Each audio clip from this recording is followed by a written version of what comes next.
Je voudrais commencer mon intervention par mes remerciements.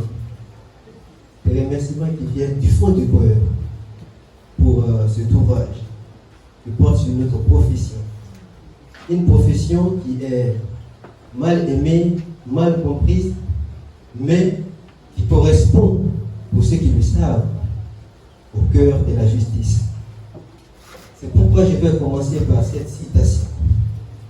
Les huissiers de justice sont les seuls juristes à être en contact permanent, intime et étroit avec le justiciable. Ils sont le relais entre la justice et lui, car ils constituent une profession citoyenne, témoin des crises et des conflits. Cette citation nous vient de Maître Françoise Andrieux. Elle est actuellement la présidente honoraire de l'Union internationale des huissiers de justice. Cette citation a été aussi renchérie par un autre auteur qui parle des merveilles de cette profession.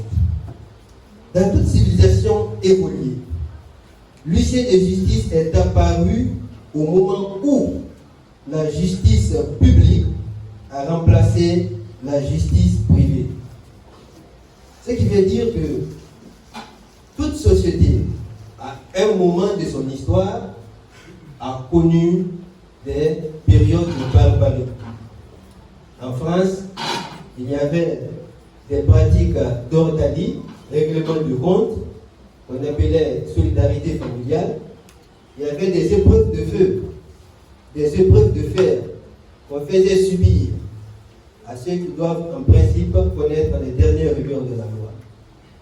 Mais avec l'application de la règle de droit en bonne et due forme et l'existence de la profession d'huissier, ces pratiques ont de plus en plus, au fil du temps, disparu au profit de l'humanisation de l'exécution des décisions de justice. Et il y a un passage qui dit que la personne qui a subi les dernières rigueurs de la loi doit, en principe, ne pas perdre sa dignité. Donc, l'humanisation, l'exécution avec tact et mesure des décisions rendues par le juge. Nous n'aurons pas le temps de toucher l'histoire en général de la profession d'huissier de justice. Mais je voudrais signaler que c'est la seule profession qui n'a pas été abolie par la Révolution française. En 1790, les conseillers au présidial de Montpellier, qui avaient remplacé la monarchie en ce moment, a décidé que la profession d'huissier de justice est incontournable et inévitable. La raison est simple. Lorsque les décisions sont rendues, quelle est la personne qui peut l'exécuter en bonne et due forme, sans faire preuve d'ambition, sans faire preuve d'émotion, et traiter les parties avec impartialité. Lorsqu'il est question d'accomplir des actes de procédure, qui peut se déporter sur le terrain pour rencontrer les justiciables, les citoyens, les conseiller, les orienter, mais surtout leur dire le préfond de la justice.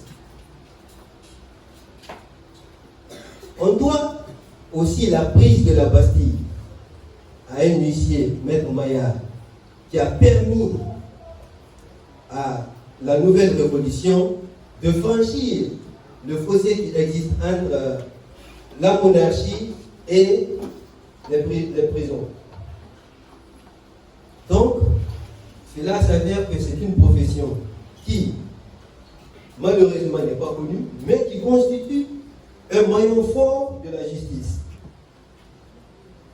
Aujourd'hui, les qualités d'homme et de terrain de huissier de justice lui ont permis d'accroître ses activités.